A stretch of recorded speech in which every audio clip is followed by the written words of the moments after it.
स्वागत है आपका पब्लिक टाइम्स में। नमस्कार, मैं संध्या। तो आइए देरी न करते हुए जानना शुरू करते हैं बिहार की खास खबर को। बिहार में कोरोना संक्रमण के मामले तेजी से बढ़ने लगे हैं। कोरोना ने तेजी से पांव पसारना शुरू किया तो अब सरकार भी अलर्ट हो गई है। नए साल में जश्न के लिए लोगों के जुटान को रोकने के लिए पार्कों में एंट्री पर रोक लगा दी गई है।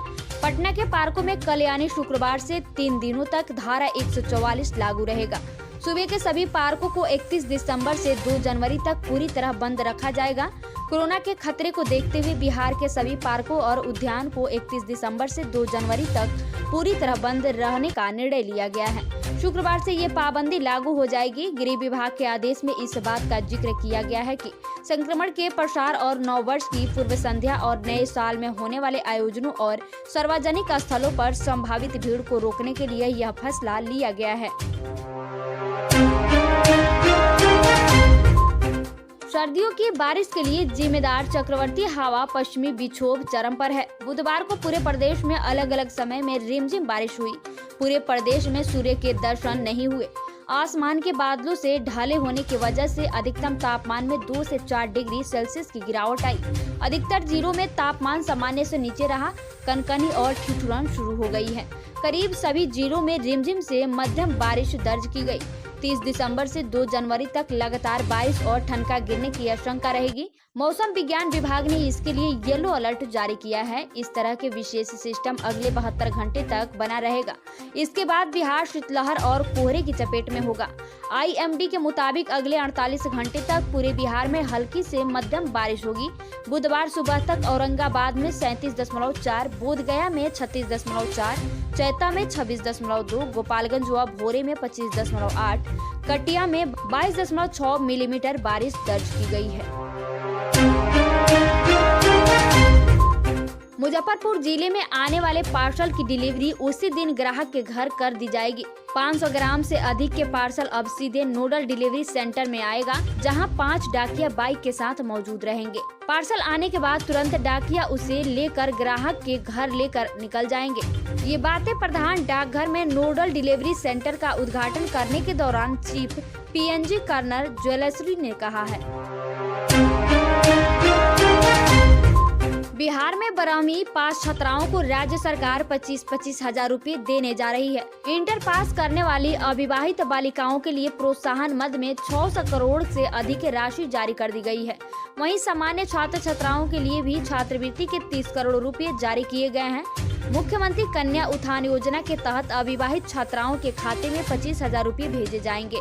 बिहार के मुख्यमंत्री नीतीश कुमार बालिकाओं की शिक्षा को लेकर विशेष तौर पर योजनाएं लेकर आते हैं।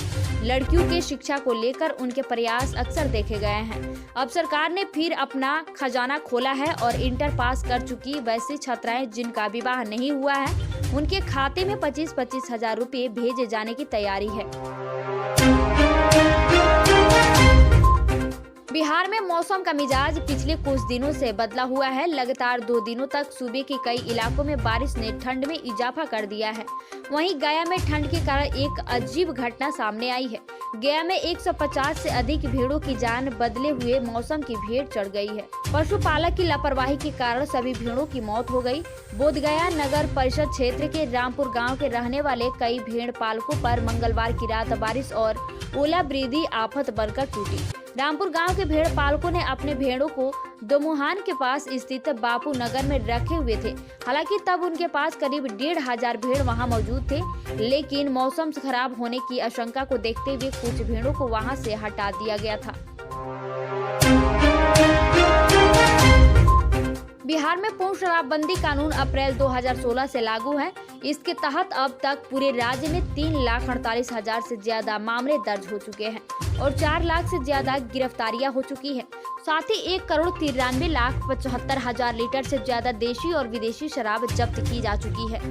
2016 से नवंबर 2021 तक के अंत तक शराब तस्करी के मामले में 61,500 वाहन जब्त हो चुके हैं। इसमें 2 पहिया व 4 पहिया से लेकर अन्य सभी वाहन शामिल हैं। सबसे ज्यादा करीब 75% 2 पहिया वाहन जब्त किए गए हैं। शराब तस्करी से जुड़े मामले में जब्त किए गए वाहनों और मकानों या फ्लॉट की नीलामी के लिए जिला स्तर पर कमेटी बनी हुई है, जो समय समय पर इनकी नीलामी करती रहती है। इसके तहत अब तक 35,900 के करीब वाहनों की नीलामी हो चुकी है। नए साल के आरंभ में होने वाली मुख्यमंत्री की पहली समीक्षा बैठक नए मुख्य सचिव की मौजूदगी में होगी। मुख्य सचिव त्रिपुरारी शरद 2 बार के अवधि विस्तार के बाद शुक्रवार को रिटायर कर रहे हैं। उसी दिन नए मुख्य सचिव के प्रभार लिए जाने की चर्चा है। मुख्य सचिव के साथ साथ कई महकमों की सचिव व प्रधान सचिव भी बदले जाएंगे। चर्चा है कि आमिर सुबहानी का नाम नए मुख्य सचिव के लिए तय है। काम को तीव्रता से निपटाने के लिए आमिर जाने जाते हैं। नीतीश कुमार के कार्यकाल में लंबी अवधि तक सुबहानी गृह सचिव के साथ साथ अल्पसंख्यक कल्याण विभाग के प्रधान सचिव के रूप में काम किया है। वर्तमान में विकास आयुक्त है। सुबहानी के मुख्य सचिव बनने के बाद विकास आयुक्त का पद खाली होगा। अपराधियों की नकेल कसने में पटना पुलिस लगातार जुटी हुई है। इसी सिलसिला में गुरुवार को बुद्धा कॉलोनी थाने की पुलिस ने एक शातिर साइबर अपराधी को गिरफ्तार किया है। शुरुआती जानकारी के मुताबिक इस साइबर अपराधी के 14 बैंक खाते के बारे में जानकारी मिली है। बताया जा रहा है कि एक खाते से 1 करोड़ के ट्रांजैक्शन की बात सामने आ रही है। इस गैंग का सरगना उत्तर प्रदेश के लखनऊ जेल में बंद है।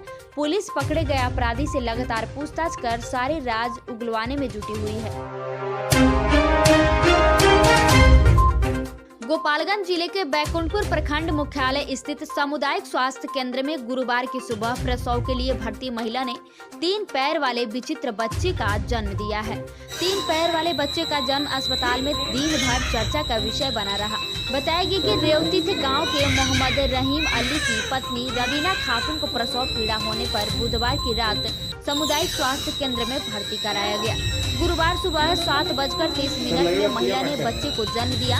3 किलो 200 ग्राम बच्चे का वजन डॉक्टरों ने बताया। बच्चे की जब शारीरिक जांच की गई तो उनके 3 पैर थे। अस्पताल में पदस्थापित मेडिकल अफसर डॉक्टर आफ्ताब आलम ने बताया कि सिंड्रोमिक कारण से ग्रोथ में परिवर्तन होता है।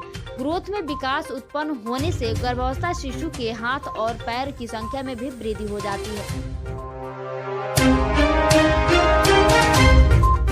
बिहार पुलिस में एसआई और सर्जेंट के पदों पर भर्ती के लिए 26 दिसंबर को आयोजित हुई प्रारंभिक लिखित परीक्षा की आधिकारिक आंसर की बहुत जल्द जारी हो सकती है। Bihar police subordinate service commission answer की अपनी आधिकारिक वेबसाइट bpssc.bihar.nic.in पर अपलोड करेगा। परीक्षार्थी bpssc.bihar.nic.in पर जाकर अपने प्रश्न पत्र को आंसर की चेक व डाउनलोड कर सकेंगे। ये भर्ती परीक्षा बिहार पुलिस में दरोगा, एसआई और सर्जेंट के 2213 पदों पर भर्ती के लिए हो रही है। इसमें करीब 6 लाख परीक्षार्थियों ने रजिस्ट्रेशन कराया था। 30% से कम अंक प्राप्त करने वाले अभ्यर्थी मुख्य परीक्षा के लिए असफल घोषित किए जाएंगे। प्रारंभिक परीक्षा में प्राप्त अंकों के आधार पर रिक्तियों के 20 गुना सफल अभ्यर्थी का चयन आरक्षण कोटिवर किया जाएगा। कोरोना के नए वेरिएंट ओमिक्रॉन के खतरे को देखते हुए बिहार के सामुदायिक स्वास्थ्य केंद्रों में भी ऑक्सीजन पाइपलाइन बिछाई जाएगी। स्वास्थ्य विभाग के निर्देश पर राज्य के चिन्हित सामुदायिक स्वास्थ्य केंद्रों में बिहार चिकित्सा सेवा एवं आधारभूत संरचना विकास निगम के माध्यम से पाइपलाइन बिछाने की प्रक्रिया शुरू कर दी गई है। इसके लिए BMSICL द्वारा निजी क्षेत्र की कंपनियों से प्रस्ताव आमंत्रित किया है। स्वास्थ्य विभाग के आधिकारिक सूत्रों के अनुसार राज्य के 254 सामुदायिक स्वास्थ्य केंद्रों CHC को ऑक्सीजन पाइपलाइन बिछाने के लिए चिन्हित किया गया है। इनमें सभी प्रमंडलों के प्रमुख जिलों को शामिल किया गया है। बिहार के पथ निर्माण मंत्री नितिन नवीन ने राज्य में चल रही महत्वपूर्ण मेगा पुल, पुलिया व सड़क परियोजनाओं की समीक्षा की। बुधवार को विभागीय सभागार में अपर मुख्य सचिव प्रत्यय अमृत सहित अन्य अधिकारियों की मौजूदगी में मंत्री ने 8 बड़ी परियोजनाओं की समीक्षा की। अधिकारियों को इन परियोजनाओं में तेजी लाने का निर्देश दिया। मंत्री ने महात्मा गांधी सेतु के जीर्णोद्धार कार्य को हर हाल में 15 मई 2022 तक पूरा करने को कहा। मुख्यमंत्री साफ कहा है कि इस अवधि के बाद एजेंसी को अवधि विस्तार नहीं दिया जाएगा। उत्तर बिहार के लिए यह परियोजना लाइफलाइन है।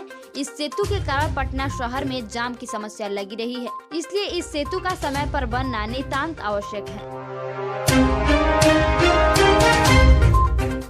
तो ये थी बिहार की खास खबर। वीडियो के अंत तक बने रहने के लिए आपको बहुत बहुत धन्यवाद।